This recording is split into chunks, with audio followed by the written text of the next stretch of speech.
কলকাতা বিমানবন্দরের কর্মীদের ব্যস্ত জীবনের উৎসবের ছোঁয়া।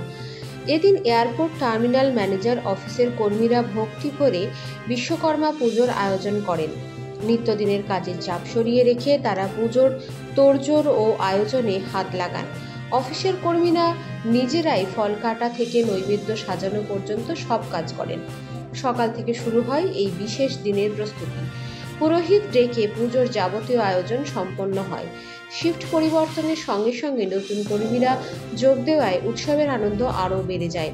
নিয়ম মাফিক কাজের মধ্যে এই ধরনের উৎসব তাদের এক টুকরো হাসির সুযোগ করে দেয়। কলকাতা বিমানবন্দরের শ্রমিক ইউনিয়নের সেক্রেটারি প্রদীপ শিকদার বলেন, বিশ্বকর্মা পুজো এয়ারপোর্ট অথরিটির ব্যস্ততার মাঝেও কর্মীদের মধ্যে এক আলাদা আনন্দের রং নিয়ে আসে।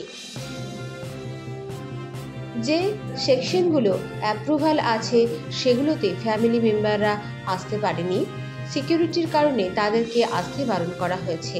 বাকি সমস্ত কিছু সুষ্ঠুভাবে সম্পন্ন হয়েছে।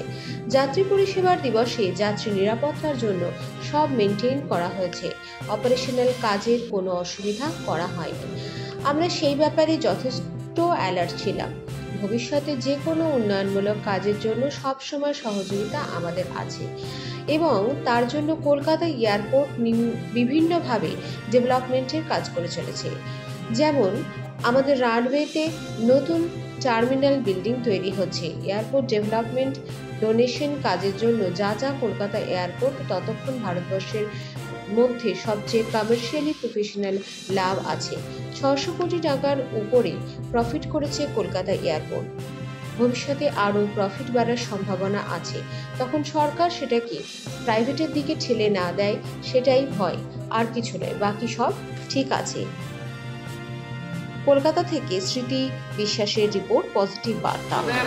এই 100 কোটি গাছ লাগানো আপনাদের আমরা সহযোগিতা চাইছি, গাছ লাগানো। এখন এটা আমাদের আর্টপুরিনের এই প্ল্যাটফর্ম, পজিটিভ প্ল্যাটফর্ম। প্রথম আমরা জোর দিই শিল্পবান্ধব পরিবেশ, তারপরে ওপেন এন্টারপ্রেনার।